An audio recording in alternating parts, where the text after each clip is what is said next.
Cristiano Ronaldo is one of the most valuable footballers on the planet.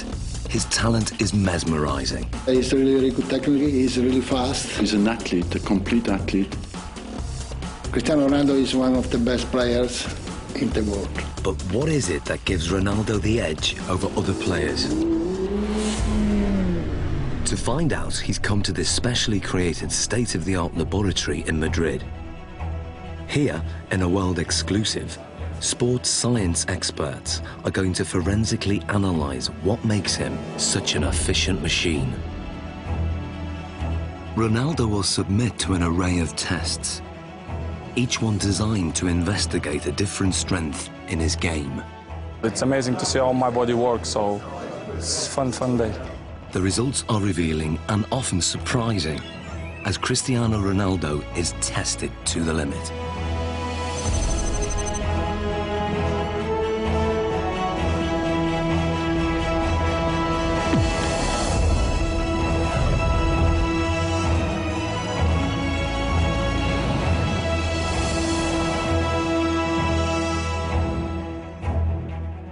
In this sports laboratory, Cristiano Ronaldo is about to undergo a series of challenges unlike any he's done before. He'll undergo tests for body strength, mental ability, technique, and finally skill. Guiding him through this is football consultant Andy Ansar. He's teamed up with leading sports scientists, hoping to uncover the secrets behind Ronaldo's tremendous ability. Shall we stretch out properly? The first of the 4 challenges is one of the most crucial on a football pitch. Body strength. With 40 goals in a single season, Ronaldo is La Liga's highest scoring player ever. One of the fastest men on the pitch, his lower body strength gives him the acceleration to get that hair's breadth nearer the ball. And in today's game, every millimetre counts.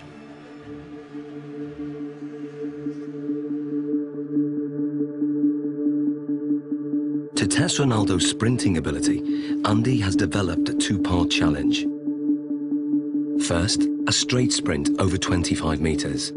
Then, a 25-metre zigzag sprint, designed to measure speed and agility. To draw a comparison, Ronaldo is going to race against professional sprinter Angel David Rodriguez. Rodriguez is the Spanish champion over 100 metres, but how will he compare with Ronaldo over 25 metres?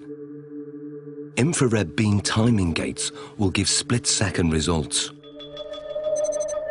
And in charge of the test is biomechanics expert Neil Smith. We want to see the different muscles and the different components that are used in order to find out who's quicker, a sprinter or a footballer. Rodriguez is going to go first. Take your marks. Set.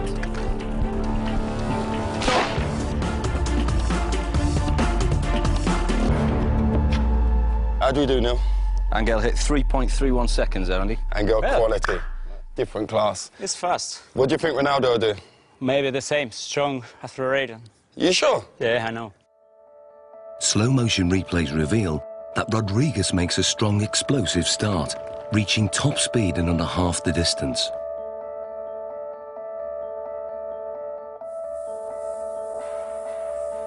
All his movements are in a straight line, very linear, nothing from side to side at all. Everything is moving in front to back directions. No energy is wasted. Rodriguez has a high knee action. This gives him a very long stride length of 2.5 metres. Ronaldo's target to beat is 3.31 seconds. Let's see what he's got. Come in, buddy. Let's get Ronaldo on the blocks. Okay, Neil. Set.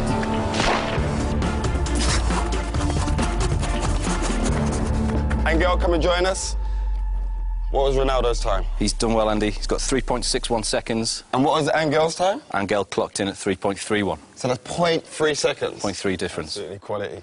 Different class. Considering Angel's classy sprinter, that's not bad at all. So Ronaldo narrowly lost the straight sprint. On closer analysis, the reasons why are clear. From a sprinter's point of view, Cristiano Ronaldo's technique isn't the best, but then Cristiano Ronaldo's not a sprinter. He's very quick off the mark, but his style is quite different. He has to still think about the sprinting. That's where his head goes back, and if you go like this with your arms, the chances are behind you, your legs will be doing that also. And that means lower knee height. Because of his usual increase in speed and decrease in speed during a game of soccer, his stride length is quite short and quite sharp, quite staccato, and only covers 1.7 metres per stride. In a 90-minute match, Ronaldo will usually cover over 10 kilometres, but very little of that is in straight-line sprints. In football, the ability to abruptly change direction is vital, so the zigzag course is designed to replicate what happens in a game. How well do you think you'll do on the zigzag?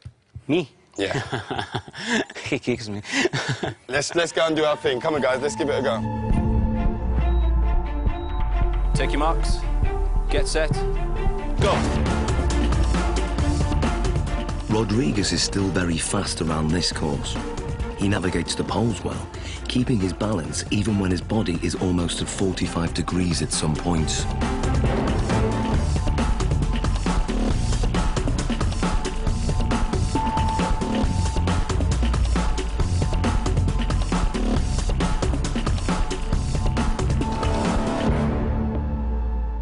Rodriguez completes the zigzag course in 6.86 seconds. So Ronaldo, 6.86 to beat. What do you think? Well, because this is my type of work, I use more this in the game than run in straight line. So this is more my profile, my style. Perfect. Let's get him set. Okay, good man. Take your marks. Get set. Go. Ronaldo's style again has very little in common with the sprinters.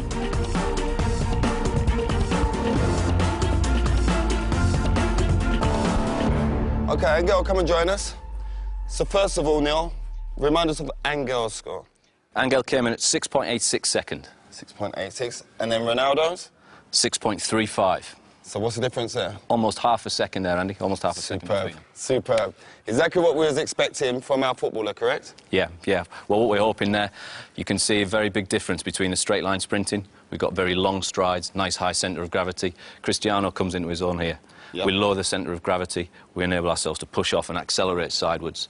That centre of gravity nice and low. The knees are bent, the hips are bent, and the muscles are hopefully working at their optimum length. Because this is my style, you know, I use this a lot in a pitch, so I guess that I'm more chances in this type of run than straight line. Without a shadow of that, improved it. When we look at the zigzag movements, we can see a way that Cristiano anticipates the change of direction coming into play. As Cristiano approaches, we see a lot of shorter steps. This is in stark contrast to what we see from Angel. To change direction, he does something that probably most people wouldn't. They would almost drop down to the ground to change movement. Cristiano Ronaldo almost goes upright, goes taller.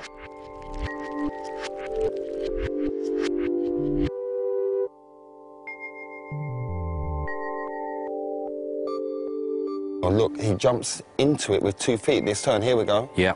There we go, there. Yeah, we can see Angel using 1 foot there to break in one particular stride and to try and push off in the very next. Cristiano's decelerating using both feet. Yeah. Places his centre of gravity inside the line of his foot, Yeah. and away he goes. It's almost like he uses 1 foot primarily Yeah. for taking the braking force, as we see that inside foot there. Then the outside foot is more for the acceleration force. And Cristiano places approximately 5 body weights worth of force through that outside foot towards the next turn. So in what we're seeing now is he's multi-talented. That's a given anyway with Cristiano Ronaldo, but the way his body works and the way it's built and all the different components that he uses when sprinting affords him the ability to maybe perform in terms of an athletic sprint at the very, very highest level. Yeah, he's up there. We've seen his speed is up there. We've seen the movement and the agility is up there. He can change direction quickly. He can accelerate and decelerate whilst he's still concentrating on the game. Ronaldo won by quite a margin. His time over the zigzag sprint was 6.35 seconds. Clearly, his ability to corner at speed gives him an advantage. And fundamental to this is muscle strength. So before the next test, Ronaldo's muscles are going to be measured to see if there's anything unusual. Okay, Ronaldo, this is Luis. Hi. So we want to look at your body. We want to check everything out. What makes Ronaldo special? Okay? Okay. This is a state-of-the-art precision 3D body scanner. It uses a laser beam to create a visual profile of the exterior body shape and gives us exact measurements like height, 185.1 centimeters, chest, 109. Ronaldo has extremely lean, well-defined musculature. He has 3% less body fat than a supermodel. His thigh circumference is 61.7 centimeters, which is well above average. But his calf muscles are less developed, and the scan exposes a fact about their size that surprises Ronaldo. ¿Más la izquierda? Izquierdo, sí, sí. Eso es lo que te dice esto.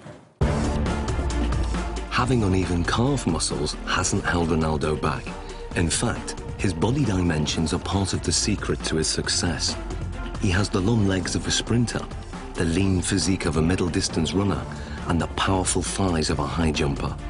What sets him apart is that he has all those attributes in one body. Like tuning an engine for high performance, Ronaldo has tuned up his body strength significantly over recent years. He's increased his win rate in the air from 40% to over 66%. He can now fly higher than many of his opponents. So next, Ronaldo's explosive jumping ability is going to be tested. Here we are. Okay, Ronaldo, this is the high jump. Now explain to us how this works. What we're going to get you to do is a test of lower body power. The higher you jump, the more powerful your legs are going to be. So we're going to place you on the mat. We're going to instruct you to jump as high as possible, give it your maximal effort, and try and land back on the mat again. This mat is actually a very sensitive pressure sensor that measures takeoff force. And the key thing is having his hands on his hips, correct? We're going to try not to use the arms as an extra counterbalance. So that's why we do this, so that he can't use his arms as elevation. So it's we're just trying about to the legs. Concentrate just on explosive leg power. Okay. 3, 2, 1.